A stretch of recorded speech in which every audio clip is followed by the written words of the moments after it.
Hello indie game fans, I have some gorgeous pixel art games in this video, along with many others with different art styles, so let's begin with Cast and Chill, a cozy idle fishing game that was in the recent Steam Idler Festival, gaining a huge amount of momentum, which I believe is due to how great it looks, especially the reflections. So if you love fishing, this will be your game, with another pixel art title that I want to mention being Maid Cafe on Electric Street, a cozy adventure game in which you play as the manager of a maid cafe in Osaka, Japan, which received a major update in January, just in time for the Lunar New Year festival, adding a new side story named Rin and the Mysterious Challenge, new conversations while on dates, the ability to go back and read past conversations, a cooking inspiration feature and new NPCs, and will be for adventure game fans. This video is brought to you by Color Factory Automation Meets Canvas, a relaxing factory automation title in which you are extracting primary colors, blending them to create new shades,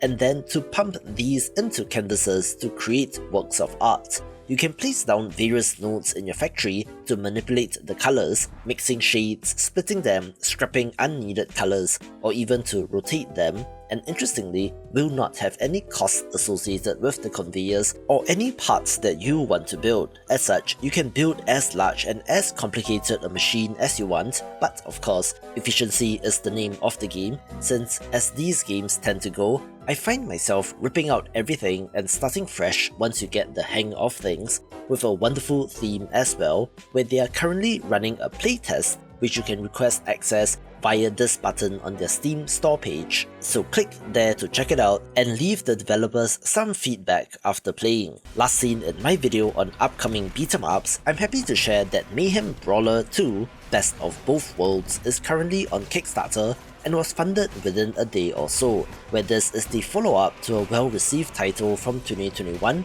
but has notable improvements and changes. At the time, it was criticized as having an art style a little too similar to Streets of Rage 4, but I do think that their art looks great, having a different theme as well since you play as super-powered mutant cops taking on bad guys, where this sequel has an interesting story setup, telling two parallel tales set 20 years apart, where you can simultaneously challenge opponents of the past and present. There will be 8 playable heroes, each possessing unique abilities, and over 40 different enemies, along with some roguelite elements as well as RPG mechanics in terms of progression, where pledging to the campaign via the link in the description below does help the channel, so if you do, thanks! With another viral hit being Storebound, a co-op survival horror title that seems to be taking place in an IKEA-like location, but not just any mega furniture store, but one crawling with monsters. This is from the developers of Murky Divers,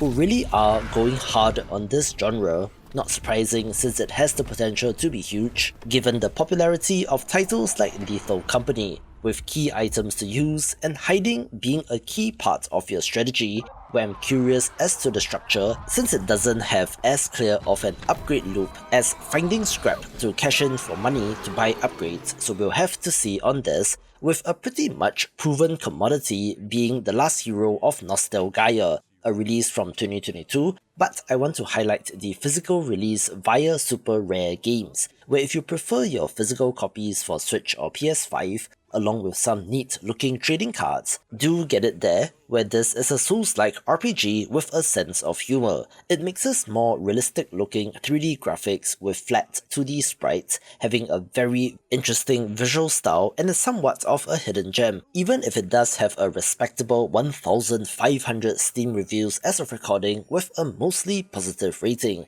So pick it up if interested. And speaking of cool art styles, Forbidden Solitaire is perhaps the poster child as to why graphics matter, since this comes to us from Grey Alien Games and Night Signal Entertainment, the former best known for Solitaire and Match 3 titles like Regency Solitaire, Ancient Enemy and Shadow Hand, and the latter with Home Safety Hotline from 2024. Combining the visual style of that game with the classic Solitaire gameplay. It is attempting to emulate a CD-ROM game from 1995 and has accomplished that with upgrades, game-changing jokers, as well as the threat of asking you to uninstall the game before it is too late. so maybe some inscription inspiration here as well and looks sick. The same of which can be said for LANESPLIT, but in a different manner, since they are going for a more photorealistic look here, being a first-person racing title that has you weaving through traffic on a motorcycle,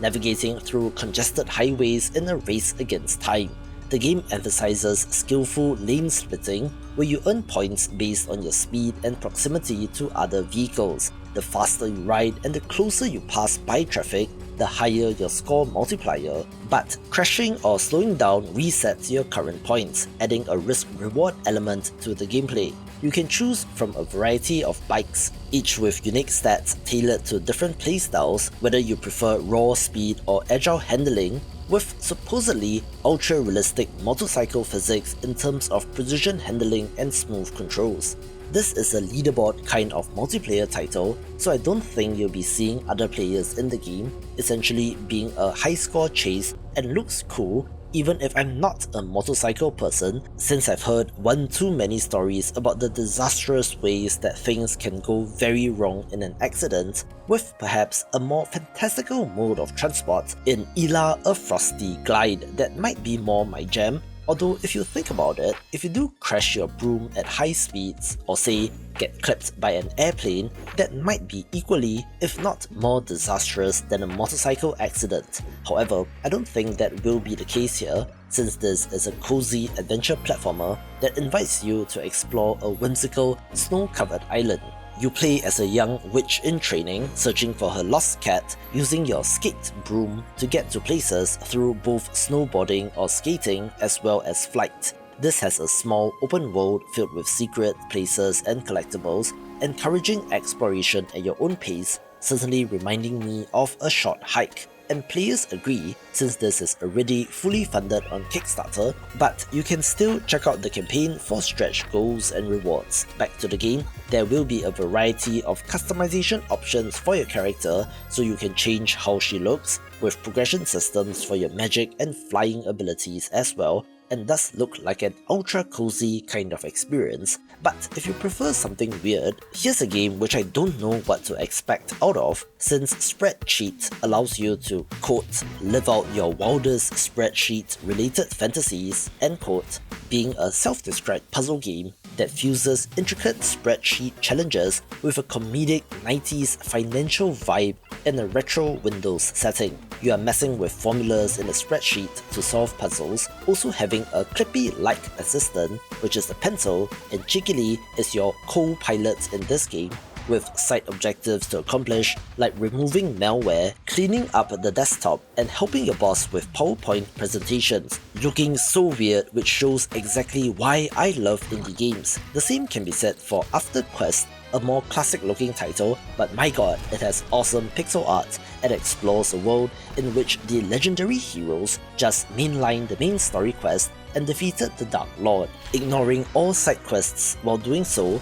leaving the townsfolk waiting for news of their loved ones, waiting for their stolen relics and more in the lurch. So it is up to ordinary adventurers to save the day, and looks like it's for fans of the genre, with the fun-sounding Captain McSpacebiff being of interest as well, a first-person shooter combined with a third-person brawler set in a self-described atom punk universe. You land on a strange Planet America colony on the edge of space, having to battle the forces of the Soviet Union, and does have a decent look, but evidently is still early on in development, but might be one to watch. The same can be said for The Art of Reflection, a first-person puzzle game that plays with mirrors, where you have to enter the mirror dimension in order to solve certain levels, but I don't think it's delving into semi-horror stuff with mirror doppelgangers and such. Rather, this is a first-person puzzle game that plays with the idea that mirrors can be natural extensions of physical space,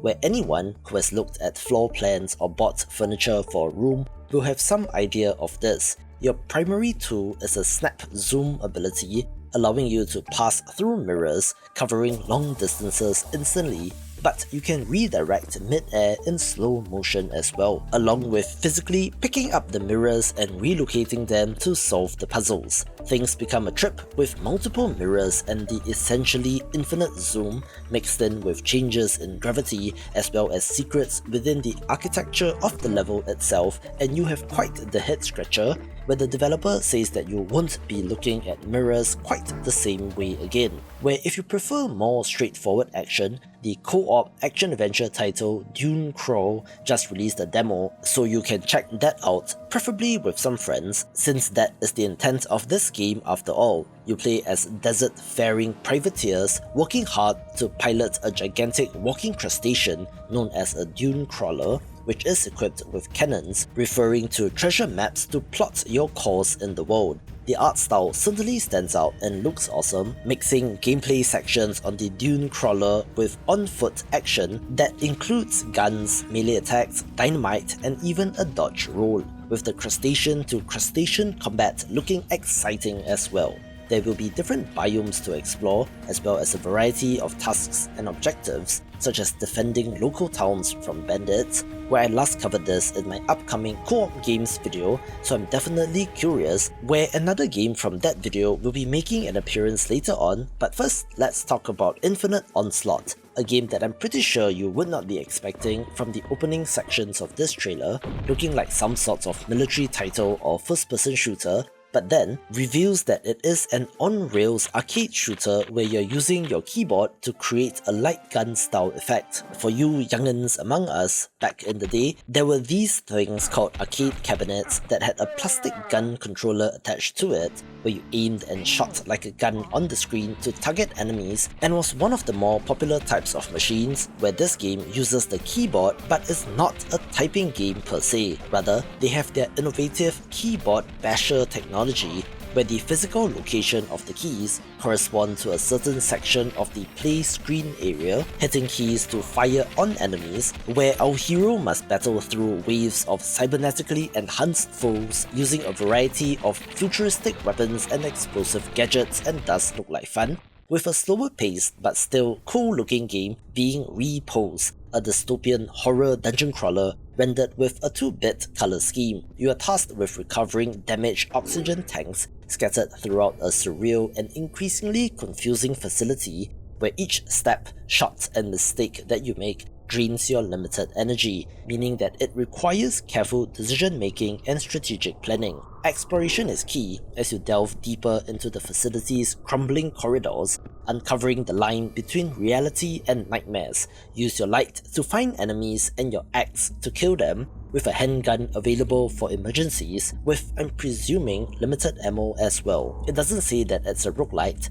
but does talk about achievements persisting through death and encouraging you to fail forward, absolutely standing out visually, similar to Cursed Blood, a very pretty looking co-op melee roguelite in which you play as vengeful samurai apes who are out for blood. This looks like some combination of Hotline Miami and Shadow Tactics Blades of the Shogun, since stealth is important, but blends that in with fast-paced sword slashing action as you make your way across procedurally generated levels. Your primary objective is to spill blood and claim vengeance against the Mafia, who exploited your secret shrine, using a variety of weapons and abilities including guns, and with co-op for up to 4 players, looks like fun with friends. Back to Monochrome here, with the clearly titled Monochrome Echoes White, coming to us from the developer of Quester, released in 2023, which seems to have somewhat of a cult following. This appears to have a similar looking UI, but instead of mixing guns with monsters,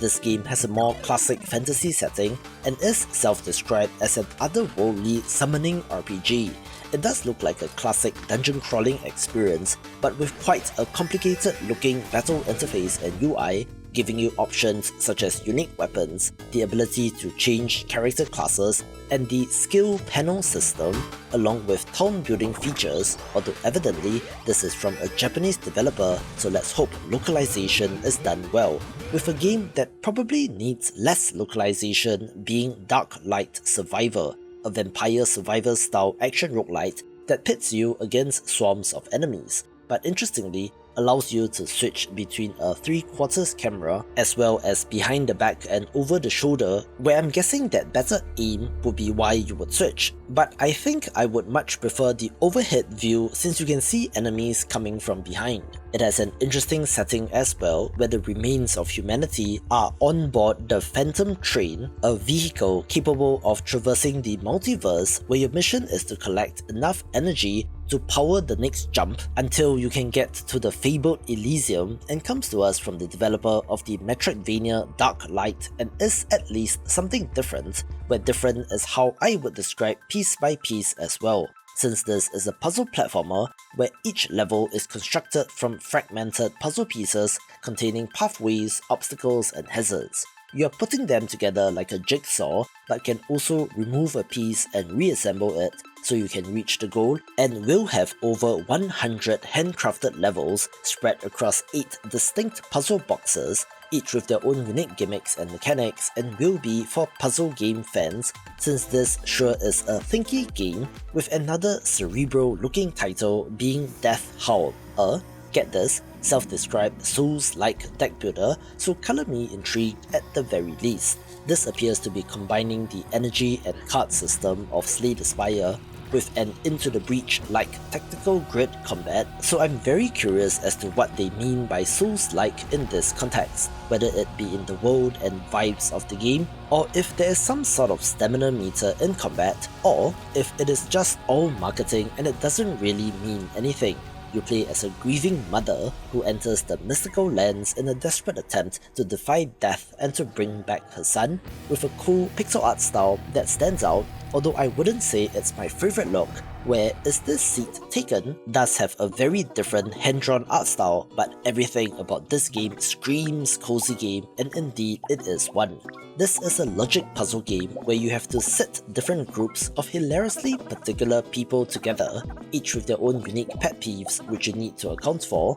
finding the perfect spot for each person so that you can move on to the next level. For example, a sleepy passenger won't enjoy napping next to someone listening to loud music on the bus, so you need to move and shuffle people around, and simply looks adorable, with the pixel art look of Ale Abbey possibly hiding a lot of depth, in which you are in charge of a medieval monastery, having to build and expand it, adding new wings, libraries, living quarters, and of course the brewery as well, crafting unique ale recipes and brewing a variety of holy ales. At its core, beer making can be seen as an alchemical process, so you can refine your recipes and experiment with 20 styles of European ale, meticulously choosing the right equipment, adjusting quantity and quality of ingredients, and even temperature to make the perfect brew. You can store and age them or immediately sell them to fund the construction, where keeping the monks happy will be crucial since they are the ones doing the work, with a larger world and events to take into consideration as well, like appeasing the feudal lords, befriending neighbouring abbeys, and handling bandit encounters, releasing very soon indeed, but I wanted to share the news. Which is the case with Biped 2 as well, the other game in my upcoming co-op games video that was teased earlier, where they have finally released a new gameplay trailer and it looks as good as ever. This has a neat control scheme that controls the left and right legs of the bipedal robots, and new in this game, in addition to 2-player co-op, is 4-player co-op, where one bot can jump on top of the other to act as hands, which is new. The original is very fun and is a must-play co-op title, so I'm excited to see how they expand upon it, with new movement and traversal options like the hang glider, a grappling hook and sliding, looking to add more fun, and will also have Steam Workshop support and a level editor so the community can make and share levels for more replayability, with Over the Hill also coming to us from a notable developer in Fun Selector Labs, makers of Absolute Drift, Art of Rally and Golden Lap, evidently loving their motorsports and vehicles, which is why this game is a no-brainer for this team. However, Rather than a racing title as in their previous games, this is an off-roading exploration simulation game where you can form little convoys with your friends and just go off-road and explore, using a variety of 4x4 vehicles from the 60s to 80s, where I'm not a car person, so I wouldn't be able to tell you exactly what is different, but still, the exploration here looks great due to the art style. It's about the journey and wandering through this beautiful game world where you can set up a campfire and just relax with your friends, but I don't believe strays into the survival game stuff, with the simulation here possibly being less involved than something like Mud Runners, but still it's cool to see. And of course, I came across this new Metroidvania, so I had to share it with you, where in Vampire's Veil, you play as a vampire seeking to free her family, which has been imprisoned by 7 hunters, and I do love it when developers allow you to play as the non-human, non-traditional hero in video games. Watch this video for the best upcoming Metroidvanias.